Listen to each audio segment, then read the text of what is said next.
Assalamu alaikum my dear friends. I am going to teach you today direct and indirect speech. और ये topic भी बकिया topics की तरह बहुत ही ज़्यादा आसान टॉपिक है. एक्चुअली इंग्लिश ग्रामर एक ऐसी चीज़ है कि अगर इनको अच्छी तरीके से समझा जाता है तो ये एक इंटरेस्टिंग गेम की तरह हो जाती है. तो आज की भी वीडियो को हम लोग इस तरीके से देखें कि हम लोग एक इंटरेस्टिंग गेम सीखने जा रहे हैं. ठीक है इंशाल्लाह. अब जैसे मिसाल के तौर पर बंटी और बबलू ये दोनों एक दूसरे के दोस्त थे, एक साथ क्लास में पढ़ते थे. लेकिन कुछ दिन से बबलू स्कूल नहीं जा रहे थे. एक दिन घर से बाहर दोनों की मुलाकात हुई बंटी और बबलू की. तो बंटी ने बबलू से पूछा कि Bablu, why are not you coming to school? आप स्कूल क्यों नहीं आ रहे हो? तो बबलू ने जवाब दिया, I am ill, I will join from Monday इंशाल्लाह, कि मैं मंडे से स्कूल ज्वाइन करूंगा. अब अगले दिन जब बंटी मियां स्कूल पहुंचे तो टीचर को तो पता था कि ये दोनों दोस्त हैं. इसलिए बंटी से टीचर ने पूछा कि where is your friend Bablu, आपके दोस्त बबलू कहाँ हैं? अब बबलू की बात को टीचर को रिपोर्ट करनी थी कि बबलू ने मुझसे कल क्या कहा था. तो वो बात रिपोर्ट करने के दो तरीके हो सकते हैं. एक तरीका तो ये है कि जो जुमला बबलू ने कहा एज इट इज यहाँ पर सर को बता दे. He said I am ill, I will join from Monday इंशाल्लाह. ये जुमला किसका था? ये जुमला एज इट इज बबलू का था. तो इसने उसी तरीके से सर को बता दिया. दूसरा पैटर्न क्या हो सकता है कि बात तो वही बताए जो एक्चुअल फैक्ट है, लेकिन अपने तरीके से बताए, अपने वर्ड्स में बताए. He said that he was ill and would join from Monday इंशाल्लाह. तो बात के अंदर कोई फर्क नहीं हुई, लेकिन किस में फर्क हो गया? वर्ड्स में फर्क हो गया. इसी को डायरेक्ट स्पीच और इनडायरेक्ट स्पीच कहते हैं कि किसी की बात को दूसरी जगह रिपोर्ट करना उसी तरीके से, उसी वर्ड्स के साथ जिस वर्ड्स को उसने इस्तेमाल किया है कहने वाले ने. लेकिन अगर उसकी रिपोर्ट को अपने वर्ड्स के अंदर किसी को अगर बताया जाए, मेंशन किया जाए अपने वर्ड्स में, तो उसको क्या कहते हैं? इनडायरेक्ट स्पीच कहते हैं. अब हम लोग इसकी ट्रिक्स देखेंगे या इसका मेथड देखेंगे कि डायरेक्ट स्पीच को जब इनडायरेक्ट स्पीच में चेंज किया जाता है तो उसमें क्या तब्दीली, क्या चेंजेस आ जाते हैं. तो सबसे बेसिक चीज तो ये है कि अगर direct speech present simple tense में है तो इनडायरेक्ट में आकर वो पास्ट सिंपल हो जाएगी. अगर प्रेजेंट कंटिन्यूअस में है तो इनडायरेक्ट में पास्ट कंटिन्यूअस हो जाएगी. अगर डायरेक्ट में परफेक्ट है, प्रेजेंट परफेक्ट, तो इनडायरेक्ट में पास्ट परफेक्ट हो जाएगी. अगर प्रेजेंट परफेक्ट कंटिन्यूअस है तो इनडायरेक्ट में आकर वो सेंटेंस पास्ट परफेक्ट कंटिन्यूअस बन जाएगा. अब अगर पास्ट सिंपल में सेंटेंस है तो डायरेक्ट स्पीच अगर पास्ट सिंपल में है तो पास्ट परफेक्ट हो जाएगी. अगर पास्ट कंटिन्यूअस में है तो पास्ट परफेक्ट कंटिन्यूअस में हो जाएगी. और अगर पास्ट परफेक्ट है तो पास्ट परफेक्ट में ही बाकी रहेगी. पास्ट परफेक्ट कंटिन्यूअस है तो भी पास्ट परफेक्ट कंटिन्यूअस में बाकी रहेगी. फ्यूचर के जो सेंटेंसेस हैं और जो भी सेंटेंस डायरेक्ट स्पीच के फ्यूचर टेंस में रहेंगे तो वो कंडीशनल फ्यूचर टेंस बन जाएगा. कंडीशनल फ्यूचर टेंस यानी जो विल लगा था, जैसे इसको हम लोगों ने यहाँ पर वॉश कर दिए, इसी तरीके से जो यहाँ पर विल था उसको भी पास्ट की तरफ ले आएंगे, यानी कि कंडीशनल फ्यूचर बना देंगे. तो विल को चेंज करके वुड कर देंगे. जैसे इसने कहा आई विल ज्वाइन, तो जब बंटी ने बबलू के इस जुमले को आई विल ज्वाइन को इनडायरेक्ट बनाया तो क्या कह दिया? He would join. He would join sentence हो गया. अब जो हम लोगों ने मेथड्स देखे कि कौन सा टेंस चेंज होकर कौन सा टेंस हो जाता है, उसके हिसाब से कुछ क्वेश्चंस हम लोग सॉल्व करेंगे. ही सेड, अच्छा डायरेक्ट स्पीच के पैटर्न क्या होता है, उसका पंक्चुएशन मार्क कैसा होता है कि ही सेड, ये रिपोर्टिंग वर्ब है. रिपोर्टिंग वर्ब इसको कहते हैं. और ये आई टीच इंग्लिश ग्रामर, ये क्या है? ये रिपोर्टेड स्पीच है. Reported speech. तो ही सेड के बाद हम लोग कॉमा लगाएंगे.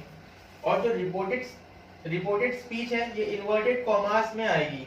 क्यों? क्योंकि ये डायरेक्ट स्पीच है कि जो किसी ने कहा मैं इसको एज इट इज आपके सामने रख रहा हूँ, इसलिए ये इन्वर्टेड कॉमास में आएगी. Inverted comma. I teach English grammar. तो अब ही सेड पास्ट है और ये आई टीच क्या था? Present simple.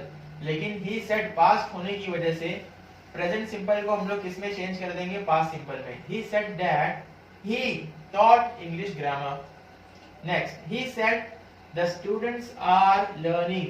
Present continuous will change into past continuous. He said that the students were learning.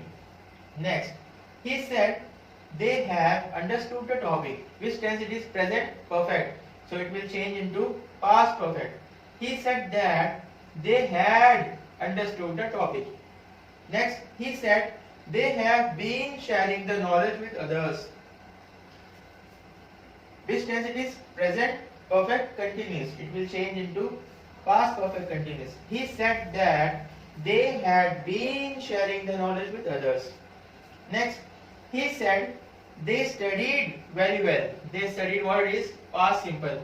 So it will change into past perfect. He said that they had studied very well. Next, he said they were scoring good marks. Past continuous it is. So it will change into past perfect continuous. He said that they had been scoring good marks. Next, he said, I will become an engineer. So which tense it is? Future simple. So what will it becomes? He said that he would become an engineer. It will change into conditional future tense. Conditional future. He said that he would become an engineer. Next, he says, I play cricket daily. He says that he plays cricket daily. So why it is not changed into past simple? It is because the reporting verb he says, this is also in present simple. ये present simple में है, इसलिए अब इसको change करने की जरूरत नहीं है. कुछ एक दो पॉइंट्स इंपॉर्टेंट हैं इसके अंदर. एक तो ये सारी चीजों को हम लोगों ने पास्ट में क्यों कर दिए? क्योंकि ये जो रिपोर्टिंग वर्ब है ये पास्ट का है. ही सेड, तो उसके आगे की चीज जो प्रेजेंट में थी उसको भी इनडायरेक्ट में पास्ट कर दिए. लेकिन यहाँ पे ही सेज, तो ये तो रिपोर्टिंग वर्ब ही प्रेजेंट में है, तो इसको चेंज करने की जरूरत, इसके टेंस को चेंज करने की जरूरत नहीं है. He says I play cricket daily. तो what will be the answer? He says that he plays cricket daily. Next, अब यहाँ पर टीचर सेड, टीचर ने कहा, reporting verb is in past tense. But what is the sentence? The earth rotates around the sun. जमीन घूमती है सूरज के एतराफ. तो अब teacher said, what will be the answer? Teacher said that, present simple है ये, तो ये प्रेजेंट सिंपल को क्या पास्ट सिंपल में किया जा सकता है? नहीं किया जा सकता. क्यों? क्योंकि ये तो यूनिवर्सल ट्रूथ है. वो हमेशा है, जब तक के दुनिया बाकी है तब तक के वो रोटेट होना है. तो इसलिए इसको हम लोग पास्ट सिंपल में नहीं कर सकते. The teacher said that the earth rotated, घूमती थी नहीं भाई, अभी भी घूम रही है. तुम बाद में भी उसको तुम फ्यूचर यानी अगले महीने या अगले साल भी तुम इसको रिपोर्ट अगर करोगे तो वो दुनिया घूम ही रही है. तो ऐसे यूनिवर्सल ट्रुथ को हम लोग उसका टेंस चेंज नहीं कर सकते. Teacher said that the earth rotates around the sun. अगर यहाँ होता teacher said honesty is the best policy, तो क्या ऑनेस्टी वॉश कर देते हम लोग? वॉश नहीं करते. वो तो अभी भी बेस्ट पॉलिसी है. ईमानदारी अभी भी बेस्ट पॉलिसी है, बेहतरीन तरीका है. तो ऐसी चीज जो यूनिवर्सल ट्रूथ है, जिसको पास्ट में नहीं किया जा सकता, उसको as it is same tense में रखेंगे. अब एक लास्ट में आप लोगों के लिए एक असाइनमेंट है. ये 3 सेंटेंस हैं जिनको आप लोगों को इनडायरेक्ट करके कमेंट सेक्शन में इसके आंसर्स देने हैं. Kapil said, we had won a great victory. Next, the prisoner said, I have spoken nothing but truth. And the last question is, the students said, we shall overcome someday. These 3 sentences of direct speech you have to convert into indirect speech, and I hope that you all have understood the topic very well. अभी तक के direct indirect speech का एक session हम लोगों ने complete किए हैं. अब इसके आगे की भी बहुत सारी चीजें हैं डायरेक्ट इनडायरेक्ट स्पीच में, जो हम लोग नेक्स्ट वीडियोस में देखेंगे. आगे की चीजों को भी सीखने के लिए और दूसरों को शेयर करने के लिए I would like to request you to like our channel, like our video, subscribe our channel, and at last I would like to thank you all for your kind cooperation and have a wonderful day. जज़ाकल्लाहु Khaira.